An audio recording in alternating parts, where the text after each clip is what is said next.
Greetings, Boogie fans! Michael here, and in the first two Pokemon games I ever played, Ruby and Leaf Green, I only used my starters, Sceptile and Blastoise. But in the third game I ever played, Emerald, I finally used a team of Pokemon for the very first time. I decided to go on a nostalgia trip and play through Pokemon Emerald using the same team I did as a 10-year-old when the game came out in 2005, but with the knowledge and expertise that I have as an adult. So don't forget to subscribe to my channel, pick up a hat or a plushie at MandJTVmerch.com, and let's dive in. The first choice is the starter, and I selected Mudkip. I had already used Trico and Ruby, and I wanted to change it up, and I chose Mudkip because I saw my brother use it in Sapphire at the same time I was playing through Ruby, and it looked fun to use and strong. For the record, Blaziken is also fun to use and strong, and I would end up using that in a playthrough of Sapphire when I got that later. For the record, all the Hoenn starters are amazing, best generation of starters, just flat out. After returning to Birch's lab, I named my Mudkip Fen. This is not the same nickname I gave my Mudkip in my original playthrough. I don't remember what its nickname was, or any other team members, or even if they got nicknames at all, because the playthrough was 16 years ago. So for this run, I'll be giving them nicknames that I think are fun. I headed north to defeat May, then continued onward until I reached Petalburg Woods, where I found a Shroomish, the second member of my original team. After catching it, I nicknamed it Lasso. This name comes from Breloom's ability to stretch out its arms, which I like to think it would use to lasso its opponents to, beat the crap out of them. As for why 10-year-old me wanted to use Breloom, that was because I like the Pokemon. Always have, it's quite nice. Before long, it was time to fight Roxanne, a fight I wasn't really concerned about due to having both a water and a grass type. Fen crushed the first Geodude, then Lasso defeated the second. Lasso ended up trapped in against Nosepass, and while this battle took a long time, Lasso was never in danger of losing due to healing from Absorb and Leech Seed. After the battle, Fen evolved into a glorious Marshtomp. After being asked by the CEO of an enormous company to deliver a letter to his own son, dude, just call him, you literally give me a phone a minute later. I make my way to Dewford. Due to the higher levels that result from only training 2 Pokemon, I felt comfortable immediately challenging Brawly after beating the gym trainers. Lasso wasn't able to do much to Machop, so I brought in Fen, who easily dealt with it. Fen then defeated Meditite. I brought in Lasso for his strongest Pokemon, Makuhita, and both Stun Spored and Leech Seeded it. I then brought Fen back in, and before long, I was forced to use Water Gun instead of the stronger Mud Shot because the Makuhita used Bulk Up 3 times, which means it was at +3 defense, but more terrifyingly, +3 attack. However, despite the boosts, it looked like I was going to be fine until the Makuhita lived on what had to have been literally 1 HP and then used Reversal, a move that is 200 base power when the user's HP is that low. That combined with it being at +3 attack made the incoming OHKO very unsurprising, but very terrifying. I was in a sticky spot until Leech Seed damage immediately KO'd it and won me the battle. That is one of the most dramatic, very bad to very good situations I've experienced in Pokemon that I can remember. After the battle, I had to backtrack to the mainland because I needed something that could learn Flash, and I caught an Incada. I then handed the letter off to Steven in Granite Cave, then headed off to Slateport. Before long, it was time for the next battle with May, a battle I was concerned about due to her Grovyle decimating Fen and my only other Pokemon not being able to do much damage to it. She led with Wingull, and Fen took it down with some tackles. In came Grovyle, and Lasso's Stun Spore failed due to Effect Spore putting Grovyle to sleep first, which I could live with. I kept tackling away, eventually paralyzing it with Effect Spore, and eventually we were both in red HP. I thought I had the win since paralysis made Lasso faster, but the Grovyle quick attacked and took down Lasso. Fen finished it off though, then easily defeated Slugma and won me the battle. On the way to Mauville, Lasso evolved into a beautiful Breloom, giving me a major power upgrade. Upon reaching Mauville, I headed straight for the gym, ignoring most of the nearby trainers. That's because I was saving them to use them to train up my soon-to-be-acquired next team member. The actual gym battle against Watson was trivially easy. Fen OHKO'd every member of his team except Manectric, but that didn't really even matter since Manectric couldn't do much damage back to Fen. Afterwards, I caught a Meryl to use for HMs, then rock smashed my way north, dodging all the trainers I could, aiming for my target, the Fiery Path. In there is where I found and caught a Torkoal. I named it Galapagos, a pun that I am very proud of. Galapagos tortoise and lava. It is very good, I agree, thank you. And with this Torkoal, my team is now, well, basically complete, actually. I never said Emerald was my first game with a full team, just a team of more than one Pokemon. And I took baby steps and started with a team of 3. Nice little fire, water, grass core. Well, I suppose there was a 4th member that joined later, which you can probably guess what it was, but I don't consider that a part of the main team. The main team is these 3, and I have a lot of fondness for them. After all, I was able to get 2 silver symbols in the Battle Frontier using these playthrough Pokemon as a 10-year-old, which honestly might be one of the more impressive things I've accomplished in Pokemon. After quite a lot of training and adventuring and meteor fallsing, I encountered Maxie atop Mount Chimney. Lasso handled Mightyena, but needed 2 Mach Punches due to Intimidate. Fen barely couldn't OHKO Camerupt, but was able to handle it the next turn after he healed. Galapagos finished the battle by defeating Zubat in 2 turns. I wasted little time heading to fight Flannery, feeling confident due to Fen being higher level than all of her Pokemon. Fen OHKO'd both Numel and Slugma, but then after being unable to OHKO Camerupt, Fen got attracted. I swapped to Galapagos and decided to try to lower its accuracy to prevent Attract happening again. I decided to see if Galapagos could win without switching, and several body slams later, it had. In came her Torkoal, and I decided to try to win with my own for fun. It helped that Galapagos learned Flamethrower right before she sent hers in. I started with the mistake of trying Smokescreen, forgetting about White Smoke preventing stat loss. I got really close, but eventually she landed an Overheat in the Sun, KOing Galapagos. I brought in Fen and easily finished things off. And then we do the weird Hoenn thing where we go to immediately fight the next gym leader. Daddy. Norman led with Spinda while I led with Lasso. Mach Punch made quick work of it before confusion could cause any problems. Mach Punch didn't OHKO Vigoroth, allowing it to do some damage, but a crit the next turn finished it off. Mach Punch once again could not OHKO Linoon, but it wasted its first turn attempting a Belly Drum that it didn't have enough HP to carry out. Which, thank God, getting Belly Drum swept by a Linoon is not very fun. I speak from experience. After he healed Linoon, my next Mach Punch KO'd it, and thus he sent in his ace, Slacking. I immediately Leech Seeded it at the same time it yawned me. I attacked as it loafed around, almost KOing it, but not quite getting there. Its berry healed it, and Lasso fell asleep. The Slacking did massive damage with Facade, but Lasso's Effect Spore kicked in, putting Slacking to sleep. Norman didn't heal, so at the end of the next turn, Slacking fell to Leech Seed damage, meaning for the first time in my extensive Pokemon life, I won a battle while both Pokemon were taking a nap. A while later, after clearing Team Aqua out from the Weather Institute, a scientist there gifted me a cast form. Hell yeah! That I left in the party, but did not use because I didn't use it as a kid. My fondness for cast form has been more recent. I've always thought it was cute, but it didn't get a spot in my top 10 favorite Pokemon until the last few years. After the Weather Institute, instead of continuing on to Ford Tree City, I decided to backtrack to the abandoned ship to get the TM for Ice Beam, a move Fen could learn that would be super helpful against Winona and flying types in general, since I had no coverage for them. This is a big difference from how I played then versus how I played now. When I was a kid, I never used TMs, at least not before they became unbreakable in Gen 5.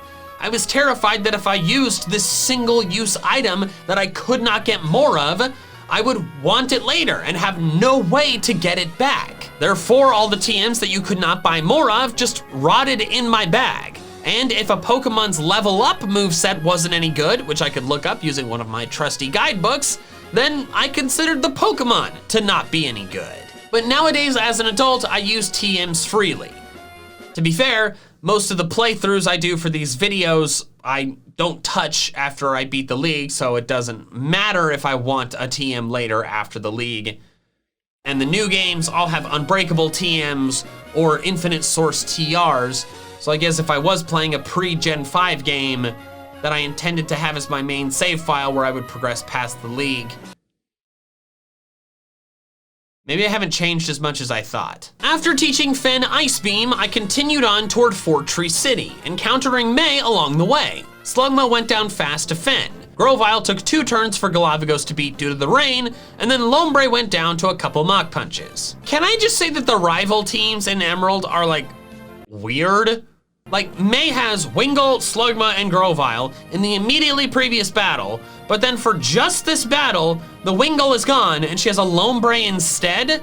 And then for the final battle in Lily Cove, the Wingull's back, evolved into a Pelipper. The Lombre is gone. Just, what happened? While fighting gym trainers in Winona's gym, Fen finally reached its Fennel form and evolved into Swampert. Not long later, it was time to fight Winona. Fen easily dispatched Swablu, but had to switch when Tropius came in. Thankfully, that was easy for Galapagos to defeat, and then I brought Fen back in for Pelipper. This thing was so annoying. For some reason, Pelippers in Gen 3 are obsessed with using Protect for absolutely no reason. Plus, it was confusing me with Supersonic. Eventually, Fen got down below half health, and I got so sick of dealing with it that I brought in Lasso with its higher attack. This is risky due to its 4 times flying weakness, but thanks to a flinch and Supersonic missing, Lasso won it in 3 turns. Galapagos ended Skarmory with 1 flamethrower, and Fen finished Altaria with 1 Ice Beam. The battle was over. Afterward, I caught a Pelipper to use my newly acquired ability to use Fly. I made the lengthy journey to Lily Cove, then back up Mount Pyre where I was given the Magma emblem. I headed to Jagged Pass to open the entrance to the Magma hideout. Side note, I thought the Magma hideout was one of the coolest things about Emerald as a kid, and honestly, still do. I remember looking ahead in my guidebook and seeing Magma hideout under Mount Chimney and just going like, what? What? This makes so much more sense than the Oceanside hideout for the Magma team. I fought my way through, witnessed Groudon yeet itself out of there, then had to fight Maxie once again. I led with Fen to eat the Intimidate from Mightyena, then switched to Breloom and destroyed it with Sky Uppercut. Fen did about 2/3 damage to Crobat, but got confused, so I switched to Galapagos as he healed. Galapagos was confused again, but snapped out fast. Maxie healed again though, and eventually switched to Camerupt before I could KO it. I swapped to Fen and defeated Camerupt with Surf, and then finished off the Crobat. Next, I returned to Lily Cove to battle May for the last time. This battle was pretty easy. Every team member was O-code except Pelipper, but I flinched it twice in a row with Headbutt, so it never got to attack. After witnessing Grand Theft Submarine in Slateport City, I broke into the Aqua hideout. Matt was easy to defeat, and then I continued on to Moss Deep City. At this point, I was feeling very confident. Because of the fact that I only use 3 Pokemon, all of them ended up higher level than the gym leader's Pokemon without me having to do any grinding. So I thought I was fine to just waltz right into Tate and Liza's gym and crush them like I had all of the other gym leaders. It would be a breeze, right? Immediately, things went awry when Xatu set up Calm Mind and Claydol did big damage with Earthquake before I could even move. And then Surf didn't do anywhere near as much as I needed. The next turn after they healed, Xatu finished off Galapagos. I was forced to send in Lasso, you know, my fighting type, who immediately fell the next turn. I then had to send in Pelipper because in Gen 3 double battles, they force you to send in your next Pokemon as soon as one of yours faints, even if the turn isn't complete yet. They, thank God, fixed this in Gen 4. Pelipper, of course, immediately fell to the next attack, meaning by the end of the 3rd turn, 2 of my 3 main team members plus 1 of my fodder Pokemon were done. But at least Fen was able to beat Claydol. The next turn, they took out my last 2 fodder Pokemon, while I took out Xatu. But all I had left was Fen. I thought I had a chance to win it since it was my surfing water type against 2 rock types. But then Solrock started charging Solar Beam, and I knew I was running out of time. I outsped and did more than half to it, so I thought I had it secured, but then it healed with its berry. I healed hoping that it might allow me to live the Solar Beam, but then Lunatone's Psychic dropped my special defense, and it was over. I had lost. When I was a kid, I never completed losses. I saved before every major battle, and if it looked like I was gonna lose, I turned off my game and turned it back on. Now I know that the money you lose is no big deal, but as a kid, it was terrifying. Today it's more just annoying. And a little embarrassing, I have lost to the 7th gym leader in 2 consecutive vanilla playthroughs. What am I doing? Since the nature of this challenge means my team can't really change composition, all that was left to do was grind by battling every trainer I could find in the entire ocean. Well, not the routes that connect Petalburg to Dewford to Slateport, because I forgot about them. After a long time of doing that, it was time to try again with substantially higher levels, especially Fen. Xatu started with Calm Mind again, but this time Fen was faster than Claydol and did big damage with Surf. Claydol's Earthquake crit Fen though, but didn't KO Galapagos, and he was able to hit back with a flamethrower that KO'd it. The last battle is using Body Slam instead of flamethrower because I thought ground resisted fire, when it's actually rock that resists fire. And let me just say, the inconsistencies of the resistances, not just being the inverses of the weaknesses, can get very frustrating sometimes. In came Solrock, public enemy number 1. Xatu KO'd Galapagos and Fen surfed to hit both. Solrock immediately went for Solar Beam and healed with its berry. Next turn, Xatu KO'd Nincada, but then this time, thanks to its extra power, Fen finished off Solrock before it could fire off the Solar Beam. For the next few turns, Fen surfed away as they swept through the HM mules in the other slot, until eventually it was Fen and Lasso versus Lunatone. Lasso was the fastest though, and oddly enough, my fighting type was the one to get the final KO at the Psychic Gym. Breloom is such a good Pokemon. Its attack stat is insane. And it gets even better in Gen 4 once it can actually use physical grass type moves. It hits like a truck. Not long later, I teamed up with Steven to fight Maxie and Tabitha at the Space Center. It took a while, but wasn't very difficult. Fen never had to heal or leave the field. I then immediately went off to the Seafloor Cavern. Soon I had fought through to face Archie. I led with Galapagos to keep his Mighty and his Intimidate from working. Galapagos' powerful flamethrowers defeated it not long later. I struggled more against Crobat due to confusion hacks and air cutter crits, which forced me to heal at one point, but eventually Galapagos got the win. Finally, Sharpedo was easily defeated by Lasso. And then, story stuff. Kyogre wakes up, Groudon and Kyogre fight, I go to fetch Rayquaza, they stop fighting, and I've saved the world by running an errand. It was then time for the final gym. Love Disc did not fall to a Mega Drain due to Breloom's poor special attack and Mega Drain's low power, but Lasso fought through the Attract, so it ended up fine. Celio was an easy Oko, or at least it would have been if Sky Uppercut didn't miss. If it's not 100% accurate, it's 50% accurate, yeah, I know. The next turn it hit though and defeated Celio. He sent in Kingdra, which outsped Lasso and KO'd it with an Ice Beam before I could do anything. The next fight cemented Juan's Kingdra as my least favorite gym leader Pokemon in all of Pokemon, except for maybe Whitney's Miltank. I'm not sure I can say the Kingdra is worse than the Miltank, but the fact that I'm considering it should tell you a lot. The Kingdra is evil because it is only weak to Dragon, an uncommon attacking type. It knows Double Team, which is obviously evil, and it knows Rest. What this means is that it's difficult to do big damage to this Kingdra because it's only weak to Dragon, and that's hard to find Dragon type attacks.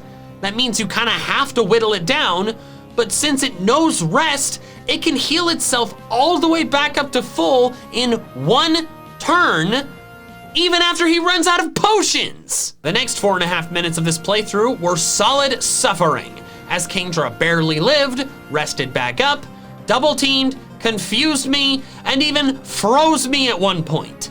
I might have been able to win if I healed excessively and stalled out its rests, but since Rest had 10 PP and he had +4 evasion at a minimum, I decided I was done. I intentionally didn't heal and let it sweep me so I could start over and try again. Which means, using the team I used as a child, I have lost 2 gym battles. I don't know if it's because the team just isn't that good or doesn't have enough coverage, or if I'm just not as good as I thought I was, or I got cocky, or I lost as a kid and I don't remember. But what I do remember is my 4th team member, Rayquaza. I don't think I'll ever forget discovering as a child that I could catch a level 70 Rayquaza before the Pokemon League and just being stunned and thrilled. There was no way I wasn't gonna use that. However, I wasn't gonna use it for this battle with Juan. Reason number one for that is because I forgot to go get the Rayquaza before the first battle, but after I lost the first battle, I had something to prove. I was gonna beat this guy using my main 3 without having to lean on Rayquaza. I went right back in there again without doing a moment of training. This time I used Sky Uppercut on Love Disc and O-coded immediately. And my first Sky Uppercut on Celio did not miss, meaning Lasso was totally healthy when Kingdra came in. It used Double Team, but Lasso was able to land the Leech Seed. It Double Teamed again, and I missed Sky Uppercut. It Ice Beamed and did 3/4 of Lasso's health, but Lasso landed the Sky Uppercut, doing massive damage. It didn't KO, but Leech Seed did. Brawly's Makuhita, Norman's Slacking, and now Juan's Kingdra.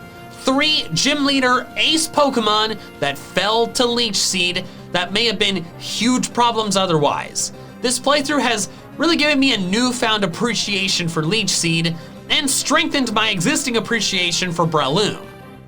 And Swampert. And Torkoal. I love these guys. With Kingdra down, Whiscash and Crawdaunt were easy for Lasso to finish off. The final badge was mine, which meant it was time to catch Rayquaza, but not with the Master Ball. I did not use the Master Ball on Rayquaza when I was a kid because I wanted to save the Master Ball for the roaming legendary, one of the 2 Lotties, whichever one I selected. And I wanted to stay true to that original run, so I decided I would catch this Rayquaza without using the Master Ball. Which meant I would be trying to capture a legendary Pokemon that was 22 levels higher than my strongest Pokemon, that also knew Rest to heal itself and could confuse itself with Outrage and KO itself. It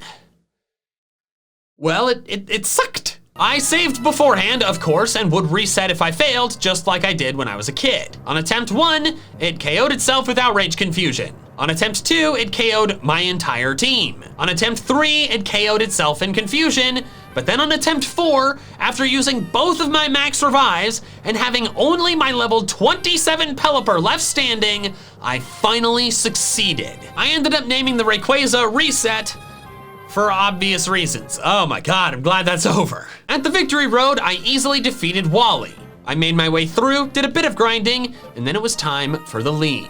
First was Sydney. Lasso took down Mightyena but had been intimidated, so I swapped to Galapagos when Absol came in. After I failed to OHKO it, I swapped Lasso back in expecting him to heal. He did not and did big damage with a Swords Dance boosted Rock Slide, so I had to heal. Once Lasso beat Absol though, the rest of the battle was smooth sailing using both Lasso and Galapagos. Next was Phoebe. I didn't want to lean on Reset too much for the League because it's broken obviously, but since I was fighting the Ghost type trainer and none of my main 3 team members had any Dark or Ghost moves, I felt I kind of needed it for this fight. Reset Outrage swept through her first 3 team members. By the way, Reset had a modest nature, which meant that its dragon moves were extra strong. And then I swapped it out to get rid of Confusion. I used Galapagos to fight Sableye, and while it took a bit due to her healing, I was able to beat it without any damage on my side. Finally was Banette, which Galapagos also KO'd. 2 down, 3 to go. Glacia was next. Lasso easily dealt with her 2 Celios, but he wasn't quite able to OHKO Walrein. Unfortunately, that meant Lasso fell to a super effective Ice Beam. I brought in Fen to try to wear it down with Earthquakes. Miraculously, it was barely a 2-hit KO, so it went down without landing a hit on me. Her 2 remaining Glalie were easily dispatched by Galapagos. Next was Drake. I led with Fen, whose Ice Beams were blocked twice by Protect, but eventually got through and defeated it. Fen also defeated Altaria in 1 hit. When Kingdra came in, I swapped to Reset, cause I was not messing around with any more Kingdras. After it was down, Fen defeated both Flygon and Salamence with Ice Beam. 1 battle left.